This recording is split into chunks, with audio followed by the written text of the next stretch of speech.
हम बात करते हैं कक्षा 12वीं के इतिहास की और हमारा चैप्टर रहेगा पाठ 10वां है जिसका नाम रहेगा उपनिवेशवाद और देहात।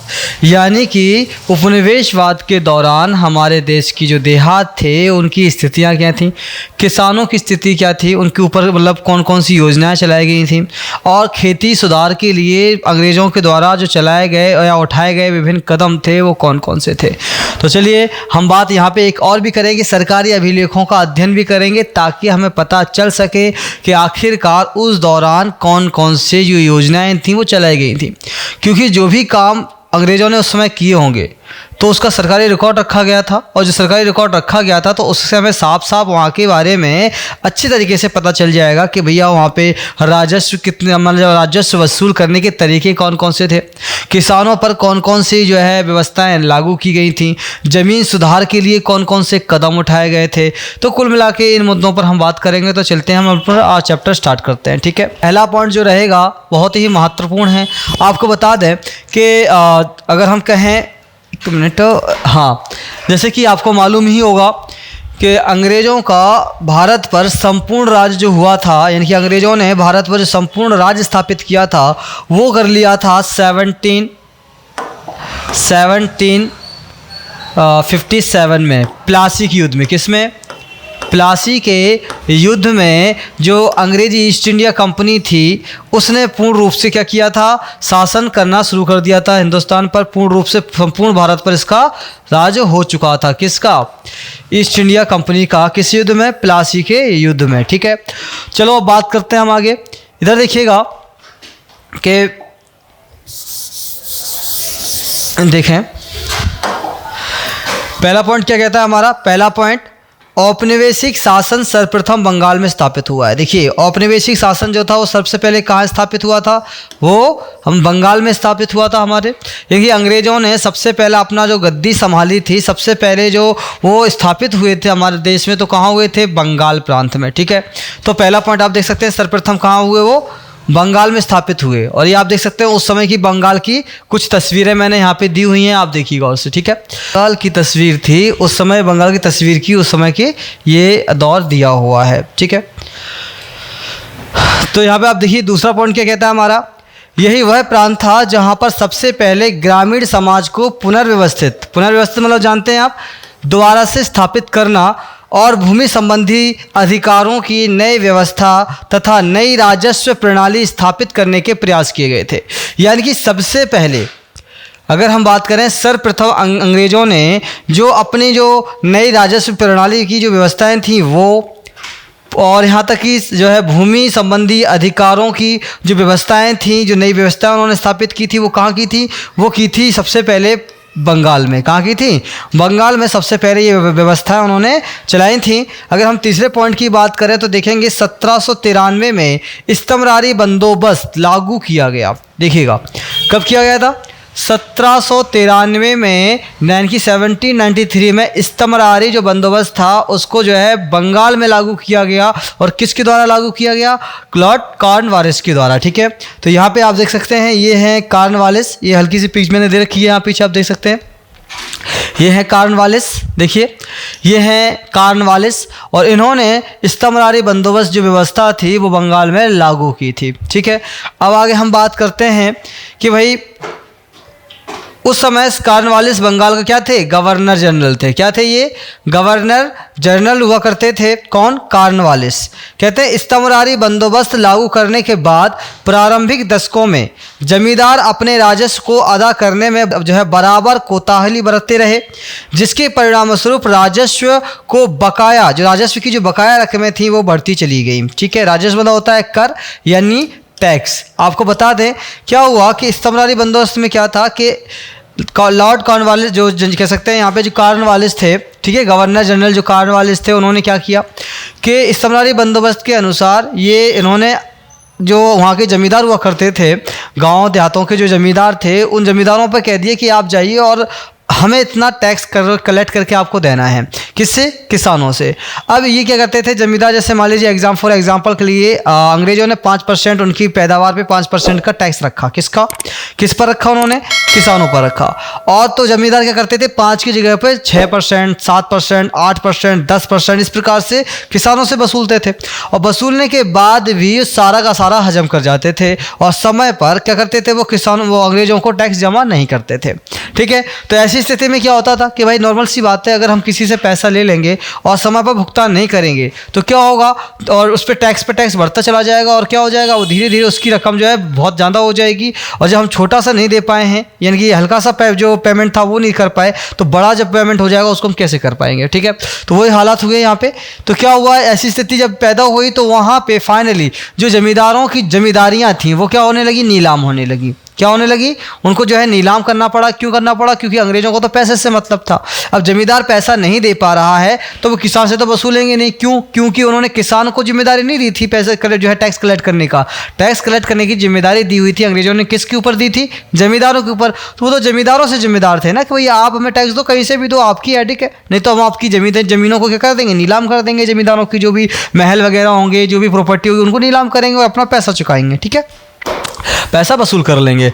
तो इस प्रकार से स्तंभनारी बंदोबस्त आपको समझ में आ गई होगी। ठीक है, अगर हम बात करें, देखिएगा हमारा 5वां पॉइंट क्या कह रहा है, आप देखें यहाँ पे गौर से कि सूर्यास्त विधि क्या है। देखिए सूर्यास्त विधि, वही बात कर रहे हैं कि एक समय दिया जाता था किसानों को कि भाई कोई बात नहीं है, आपको हम जो है 1 साल होता ना, पूरा 1 साल का गैप दिया जाता था। और जैसे लास्ट दिन है, जैसे मुझे आज पैसा जमा करना है तो आज सूर्य डूबने से पहले पहले मुझे जमा करना होगा पैसा, नहीं तो मुझे जो है इसका दुगना जो है चुकाना पड़ सकता है या मुझे अपनी ज़मीनों को नीलाम करना पड़ सकता है। तो ये थी सूर्यास्त विधि, यानी कि समय जो तारीख दी जाती थी क्या जमींदारों को अंग्रेज़ों के द्वारा, उस तारीख के उस दिन लास्ट तारीख के सूर्य को डूबने से पहले, सूर्यास्त मतलब डूबने से पहले आपको पैसा देना होता था। अगर नहीं दे पाते थे तो आपका पैसा तो डबल होता था या फिर आपकी जमींदारियों को नीलाम करना पड़ता था। ठीक है, तो सूर्यास्त विधि यानी यदि जमींदारों द्वारा निश्चित तारीख की सूर्य अस्त होने तक भुगतान नहीं आता था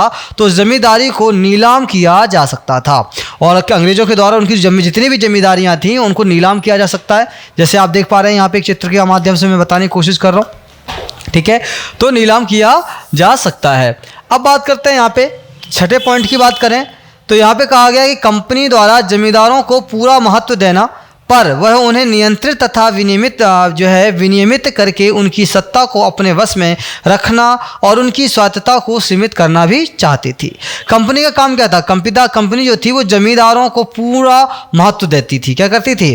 पूरा महत्व देती थी कि आप देखो हमें तो कुछ नहीं, हमें तो टैक्स चाहिए, आप राज करो जनता के ऊपर, कोई दिक्कत नहीं है, आप किसानों पर राज करो, जो भी करना है करिए, कोई दिक्कत नहीं है, हमें तो आप टैक्स दे दो। और इसके साथ साथ एक और सिस्टम होता था कि भाई जमींदारों की शक्तियों को भी नियंत्रित करके रखती थी। कौन? अंग्रेजी ईस्ट इंडिया कंपनी। किस प्रकार से रखती थी? देखिए वो कह रहे हैं जमींदारों को पूरा महत्व देना पर वह उन्हें नियंत्रित करती थी तथा विनियमित करके उनकी सत्ता को अपने वश में रखना और उनकी स्वायत्तता यानी कि उसकी स्वतंत्रता को सीमित करना भी चाहती थी। कौन? ये ईस्ट इंडिया कंपनी, ताकि जो है जमींदार लोग बाद में अंग्रेज़ों का विरोध ना कर सके, क्योंकि जमींदारों के पास बड़ी ज़मीनें हुआ करती थी, उनके पास में सेना भी होती थी जमींदारों की।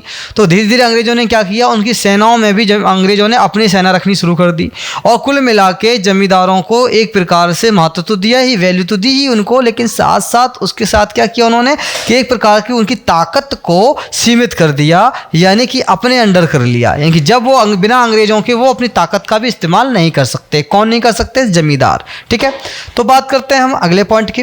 7वां पॉइंट हमारा क्या कहता है, आप देखिएगा यहाँ पे कि जमींदारों द्वारा समय पर राजस्व राशि जमा ना करने के कई कारण थे। आखिरकार ये जो जमींदार हुआ करते थे वो समय पर अपना राजस्व यानी अपना जो टैक्स था वो क्यों जमा नहीं कर पाते थे? उसका कारण क्या था? उसके पीछे का जो कारण था वो देखिएगा। पहला कारण क्या था कि प्रारंभिक मांगें बहुत ऊंची थी, यानी कि अंग्रेजों ने जो जमींदारों पर जो प्रारंभिक मांग रखी थी बहुत ज़्यादा थी, और ज़्यादा होने की वजह से इतना किसान जो थे वो जमींदारों को उतना पैसा दे नहीं पाते थे। जब किसान जो है, जो जमींदार जो है वो किसानों से पूरा पैसा वसूल ही नहीं कर पाएगा तो जब भाई अंग्रेज़ों को कहाँ से देगा। पर अंग्रेज़ों को तो अपना पूरा पैसा चाहिए भाई। उन्होंने जो टैक्स लगाया कि हमें भैया आप हर मतलब साल आपको कम से कम 10 लाख रुपए देने हैं। अब जमींदार ने कलेक्ट कर पाया 5 लाख ही किसानों से, तो 5 लाख कहाँ से एडजस्ट करेगा, वो कहाँ से इंतजाम करेगा। तो इस प्रकार से उनका जो कर था, इनकी जो पैसा था अंग्रेज़ों का, वो जमींदारों के ऊपर बढ़ता चला जाता था। तो प्रारंभिक मांगें ऊंची होने के कारण वो जो है जमींदार पैसा अदा नहीं कर पाते थे। दूसरा कारण था यह मांग 1790 के दशक में लागू की गई थी, जब कृषि की उपज की कीमतें नीची थीं। यानी कि ये जो मांग जो थी अंग्रेज़ों के द्वारा कब की गई थी, 1790 के दशक में। और 1790 के दशक में अंग्रेज़ों ने डिमांड तो ज़्यादा की थी, पर फसलों की उतनी ज़्यादा कीमत नहीं होती थी, पैदावार की ज़्यादा कीमत होती नहीं थी। जो भी फसल होती थी उसको मार्केट में जब बेचने जाते तो उतना पैसा कलेक्ट नहीं हो पाता था। और ये वजह थी कि अंग्रेज़ों की जो पैसा था अंग्रेज़ों का जमींदारों के ऊपर बढ़ता चला गया। ठीक है, तो देख रहे हैं आप 1790 के दशक में लागू की गई थी, जब कृषि की उपज की कीमतें बहुत नीची थी, यानी कि जो भी फसल पैदा होती थी उसकी कीमत बहुत कम मिलती थी मार्केट में। तीसरा पॉइंट कहता है हमारा कि इनकी शक्ति राजस्व इकट्ठा करने व उसके प्रबंध तक सीमित ही थी। यानी कि जो जमींदारों की जो शक्ति, यानी कि सिर्फ और सिर्फ जमींदारों को एक ही शक्ति दे रखी थी। कौन सी शक्ति थी कि भाई ये राजस्व इकट्ठा करेंगे और उसके प्रबंधन में कि भाई आखिरकार कैसे कैसे राजस्व इकट्ठा करना है, कौन कौन से हथकंडे अपनाने हैं किसानों से राजस्व वसूलने के लिए, बस इनके पास यही शक्तियाँ थीं। इसके अलावा कोई शक्ति इनके पास थी नहीं। तो नाराज़ भी होते थे, इस चीज़ से नाराज़ होने के वजह से भी कई बार नाराज़ होकर वो टैक्स जमा ही नहीं करते थे। ठीक है, और इस प्रकार के जो है हमारे पास 3 पॉइंट इसके आते हैं। जमींदारों द्वारा समय पर राजस्व ना दे पाने की कुछ कारण थे, वो 3 कारण ये दे दिए हमने। 8वां पॉइंट हमारा क्या कहता है, देखिएगा, अमला कौन थे। अमला जो हुआ करते थे, अमला जमींदार का एक अधिकारी होता था जो राजस्व इकट्ठा करता था। ठीक है, अब किसान मतलब अंग्रेज़ों ने राजस्व इकट्ठा करने के लिए जमींदार को रख दिया और जमींदारों ने किसानों से टैक्स वसूल करने के लिए किसानों के और जमींदारों के बीच में जो टैक्स कलेक्टर था वो कौन था, वो था अमला। कौन था ये, अमला। ठीक है, तो ये अमला हो गया। कोई दिक्कत यहाँ तक। चलिए अब बात करते हैं हम अगले पॉइंट की। इधर देखिएगा, ये आता है हमारे पास अगला पॉइंट, रैयत। क्या है, रैयत की बात करें। देखिए, रैयत शब्द का प्रयोग अंग्रेजों के विवरणों में किसानों के लिए किया जाता है। भाई देखिए दोस्तों कि यहाँ पे जो रैयत शब्द है वो किसके लिए इस्तेमाल किया गया है, रैयत। जो रैयत शब्द इस्तेमाल किया गया है वो किया गया है किसानों के लिए। ठीक है, किसके लिए, किसानों के लिए। और रैयत जो है इस्तेमाल किया गया है किसानों के लिए। तो रैयतवाड़ी की बात करें, रैयतवाड़ी क्या है, क्वेश्चन भी आता है कि रैयतवाड़ी क्या है। तो आपको बता दें कि रैयतवाड़ी सबसे पहले मद्रास में लागू की गई थी। किसके द्वारा की गई थी, थॉमस मुनरो के द्वारा। ठीक है, और थॉमस मुनरो के द्वारा रैयतवाड़ी व्यवस्था की गई। आपने इससे पहले बात की, हम लोगों ने जो है कह सकते हैं इस्तेमारी बंदोबस्त वगैरह हैं, बहुत सारी चीज़ें हैं। तो हम बात कर लेते हैं यहाँ पे रैयतवाड़ी व्यवस्था की। तो देखिए, रैयतवाड़ी जो व्यवस्था है आप देख पा रहे हैं यहाँ पे, देखिए ये जो रैयतवाड़ी व्यवस्था है इसको 1792 में 1792 ईस्वी में मद्रास प्रेसिडेंसी है। क्या है, मद्रास प्रेसिडेंसी के बड़ा महल। क्या है भाई, ये है बारा महल। क्या है, बारा महल। कहाँ है, मद्रास की जो प्रेसिडेंसी में एक जगह है, एक ज़िला है जिसका नाम है बारा महल। तो मद्रास प्रेसिडेंसी के बारा महल ज़िले में सर्वप्रथम लागू की गई थी। क्या की गई थी, रैयतवाड़ी व्यवस्था। ठीक है, कब की गई थी, 1792 ईस्वी में इसको लागू किया गया था। मद्रास प्रेसिडेंसी के बारा महल ज़िले में इसको लागू किया गया। और देखिए, थॉमस मुनरो जिसने 1819 ईस्वी से लेकर 1826 ईस्वी के बीच मद्रास का गवर्नर, इसने क्या किया, थॉमस मुनरो ने इस व्यवस्था को लागू किया। कहाँ किया, मद्रास में। कहाँ किया, मद्रास। तो आज पहले मद्रास कहा जाता था, आज क्या कहते हैं इसको, आज इसे कहते हैं हम चेन्नई। क्या कहते हैं इसे हम, चेन्नई। चेन्नई किसकी राजधानी है, तो पता होना चाहिए, चेन्नई राजधानी है इस समय तमिलनाडु की। ठीक है, तो तमिलनाडु में अगर हम बात करें तो मद्रास किसको कहते थे, चेन्नई को कहते थे।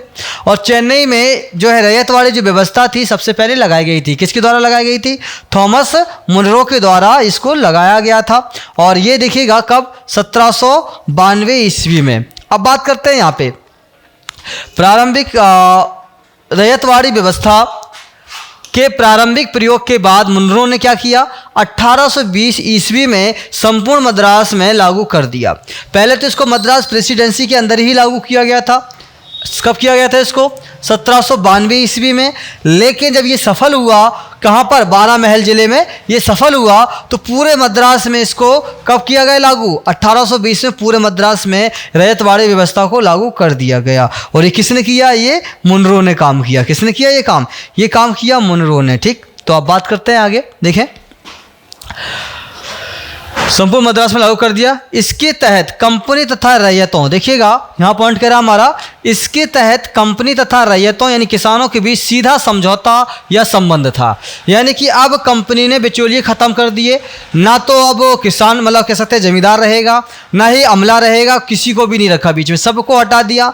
किसानों के बीच सीधा संबंध स्थापित किया कंपनी ने, डायरेक्ट स्थापित कर लिया अपना संबंध। और जो उन्होंने संबंध अपना डायरेक्ट स्थापित किया किसानों के बीच, तो इस व्यवस्था को क्या कहा गया? इस व्यवस्था को कहा गया रैयतवाड़ी व्यवस्था। क्या कहा गया इसे रैयतवाड़ी व्यवस्था कहा गया, जिसमें कंपनी का सीधे सीधे रैयतों यानी किसानों के साथ संबंध हो गया, बीच के बिचौलिए सारे खत्म कर दिए गए। राजस्व के निर्धारण तथा लगान वसूली में किसी जमींदार या बिचौलिए की भूमिका नहीं होती थी। कैप्टन रीड तथा थॉमस मुनरो द्वारा प्रत्येक पंजीकृत किसान को भूमि का स्वामी माना गया। पंजीकृत किसान यानी कि उनके ज़मीनों को नाम कर दिया जाता था किसानों के, और कह देते थे क्या, मतलब जैसे आज भी होता है ना कि भाई किसी को अगर प्रॉपर्टी खरीदनी है तो पहले प्रॉपर्टी का पंजीकरण होता है, नाम होता है उसके, है ना, पंजीकरण मतलब उसके नाम कर देना।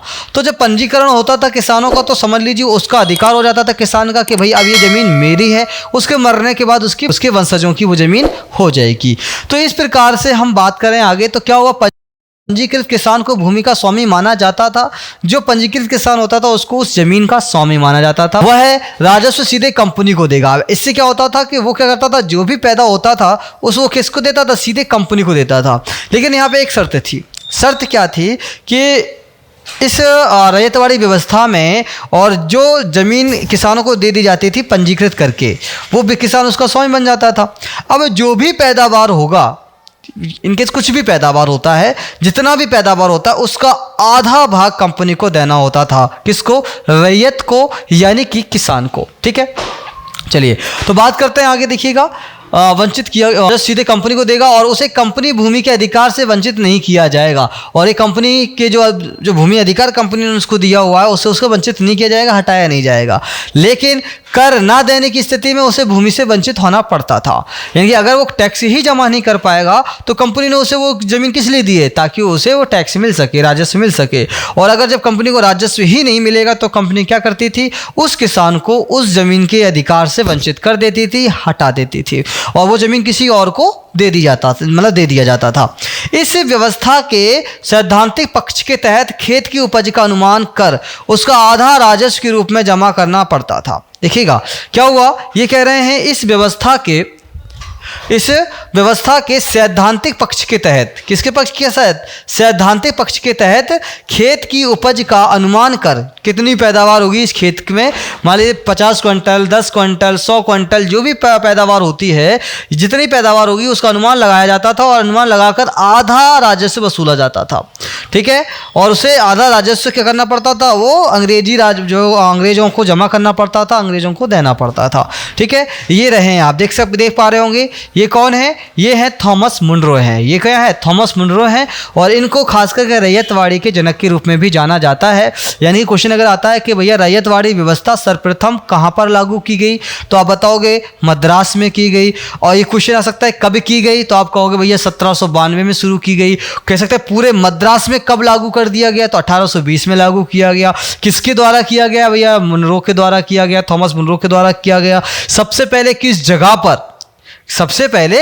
जगह पर जो है कह सकते हैं रैयतवाड़ी व्यवस्था को लागू किया गया था, तो आप बताओगे भैया कि भैया ये जो मद्रास का जो बारामहल जिला था उसमें इसको लागू कर दिया गया था। ठीक है, बंगाल प्रेसिडेंसी कहा जाता था पहले मद्रास को। मद्रास क्या हुआ करती थी? बंगाल प्रेसिडेंसी होती थी। उस बंगाल प्रेसिडेंसी का एक जिला हुआ करता था जिसका नाम हुआ करता था क्या? बारामहल। उस बारामहल में सबसे पहले रैयतवाड़ी व्यवस्था को लागू किया गया था। किसके द्वारा? थॉमस मुनरो के द्वारा। कब? 1792 के अंदर। चलिए और अब हम बात कर लेते हैं आगे, अगले स्लाइड क्या है हमारे। चलिए देखिए, जोतदार यानी धनी किसानों को कहते हैं। ठीक है, जोतदार किसे कहते हैं हम लोग? जोतदार कहा जाता है धनी किसानों को। ठीक है, तो आज की क्लास का हमारा जो टॉपिक रहेगा वो सिर्फ और सिर्फ जितने पॉइंट हमने किए हैं वो सिर्फ और सिर्फ 10 पॉइंट तक ही रहेगा। नेक्स्ट वीडियो इसका जो पार्ट 2 होगा उसको जब आप देखेंगे तो वहाँ पे आपका ये चैप्टर जो सेकंड वीडियो होगा उसमें हम कंप्लीट कर देंगे। ठीक है, हमारा चैप्टर कंप्लीट हो जाएगा सेकंड वीडियो में। तो ध्यान रखिएगा, अगर आपने ये वाला वीडियो नहीं देख पा मतलब पूरा नहीं देखा है तो पूरा अंत तक देखें इस वीडियो को। ठीक है, बीच में इसके बिल्कुल ना करना, क्योंकि इससे क्या होगा कि बहुत सारे इंपॉर्टेंट जो पॉइंट और जो फैक्ट होते हैं ना वो आप मिस कर देते हैं स्किप करने की वजह से। इसलिए स्किप मत करिएगा और इस वीडियो को पूरा देखिएगा, क्योंकि इसका जो नेक्स्ट पार्ट होगा वो तभी समझ में आएगा जब आप इस पहले वीडियो को अच्छे से समझ लेंगे और देख लेंगे। ठीक है, तो ध्यान रखिएगा और आप वीडियो को भी अगर अच्छा लगता है तो फिर लाइक कर दीजिए भाई, लाइक वाइक करो, मजा तो तभी आएगा ना। ठीक है, चलिए, तो जोतदार यानी किसे कहते हैं? तो धनी किसानों को जोतदार कहा जाता है। चलिए यहाँ कुछ मैं बात कर लेता हूँ, यहाँ कुछ पॉइंट दिए हुए हैं जोतदार के, समझिए। जोतदार को क्या मतलब जोतदार को किस किस नाम से भी हम जानते हैं तो देखिएगा, जोतदार, जोडर, जोदार, जोदर, ज्वाडर के रूप में भी जो है इसका नाम लिखा जाता है। और इसे हम अमीर किसान कहते हैं। क्या कहते हैं इसको? अमीर किसान या धनी किसान, एक ही बात है, आप समझ सकते हैं।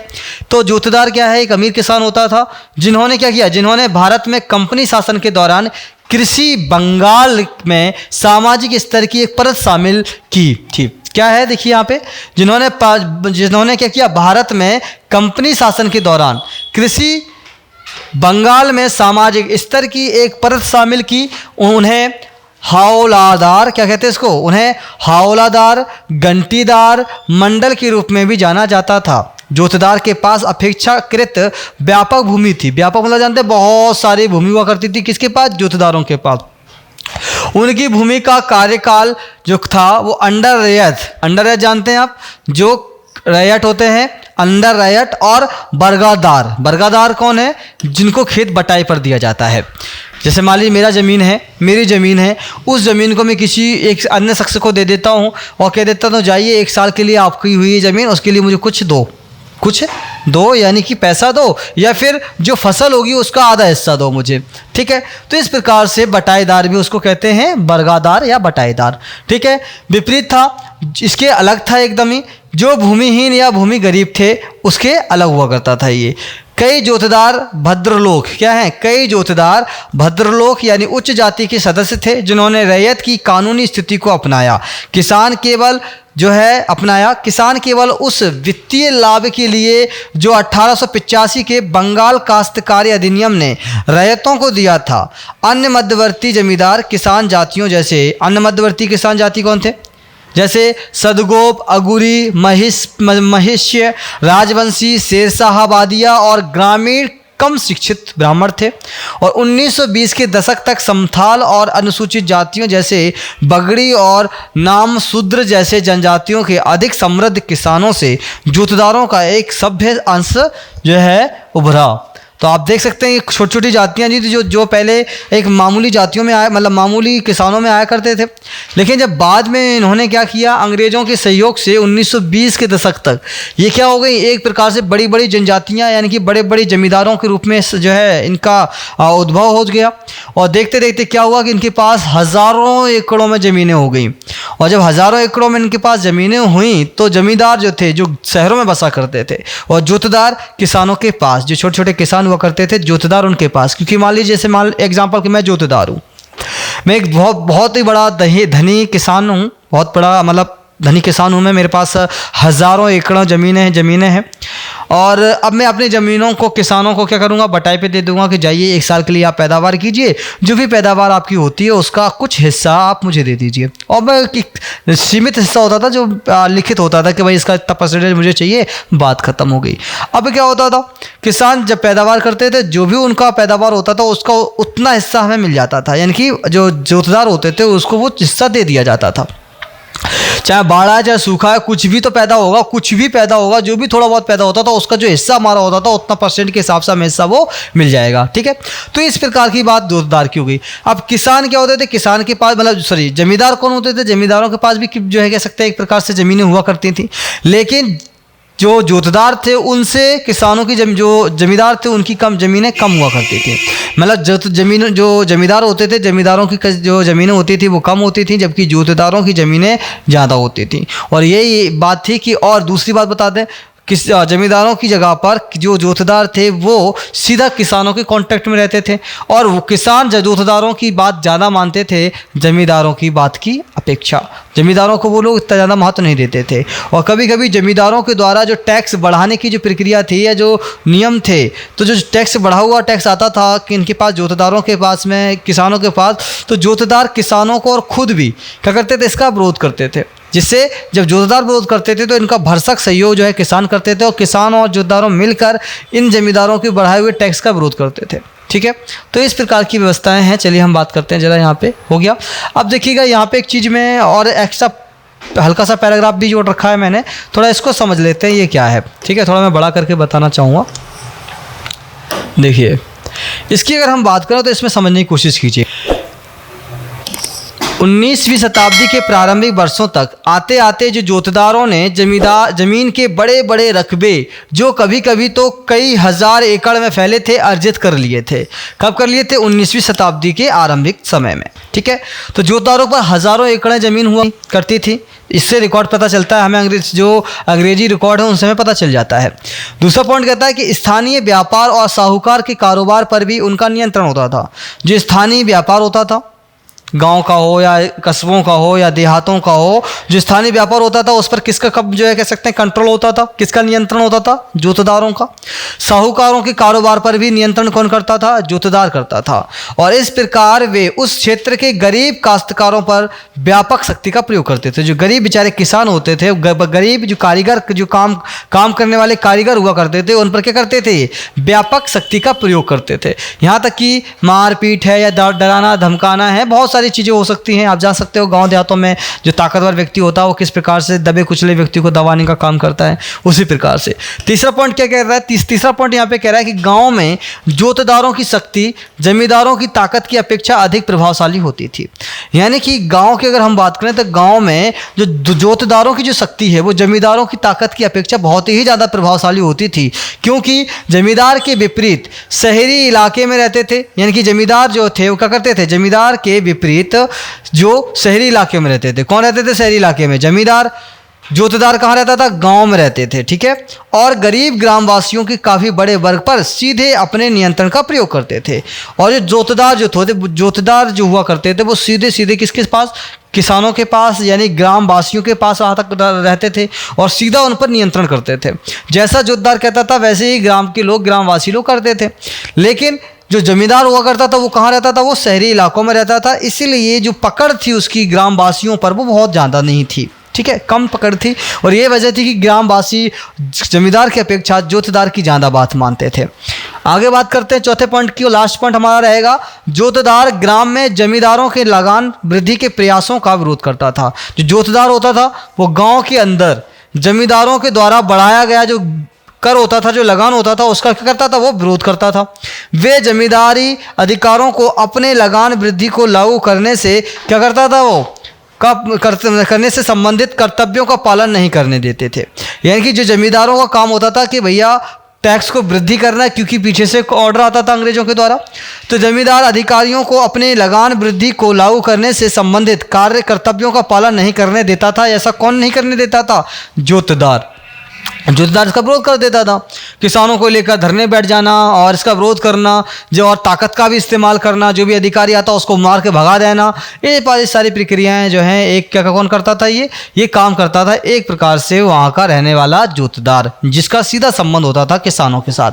ठीक है, चलिए दोस्तों, तो आज की क्लास का अंत यहीं पर होता है और इस वीडियो को आप अंत तक जरूर देखेंगे, शुरू से लेकर लास्ट तक देखना होगा आप लोगों को। और ध्यान रखिएगा कहीं पर भी स्किप नहीं करेंगे, पूरा वीडियो देखेंगे। जहाँ पर भी दिक्कत आती है, समझ में नहीं आता है, तो डाउट के माध्यम से आप किसी भी माध्यम से आप मुझसे कांटेक्ट करके बात कर सकते हैं और डाउट अपना क्लियर कर सकते हैं। ठीक है, तो जहाँ पे भी कोई दिक्कत आती है तो अपना डाउट जरूर क्लियर कर लीजिएगा। ठीक है, कमेंट कर दीजिएगा, लाइक कर दीजिएगा, वीडियो को शेयर कर दीजिएगा। चलिए, तो आज का वीडियो हमारा यहीं पर रहेगा, नेक्स्ट पार्ट का वेट कीजिएगा। ध्यान रखिएगा अगला पार्ट भी बहुत जल्दी आएगा और उसको भी अंत तक देखिएगा। और पहला पार्ट जब तक आप नहीं देखेंगे पूरा पहले वीडियो को, तब तक दूसरा वीडियो आपको समझ में नहीं आएगा, इसलिए पहले वीडियो को आपको पूरा देखना ही होगा। ठीक है, तब तक लिए टाटा बाय बाय।